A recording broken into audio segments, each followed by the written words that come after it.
So our topic is about the prayer, and upon what grounds will our prayers be heard by the Lord?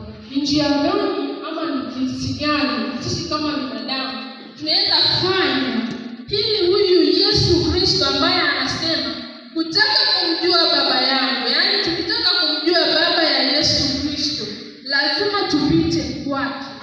We must pass through him first. Ndio ujue baba yako. If you don't go through Jesus Christ, you won't know him, he's God.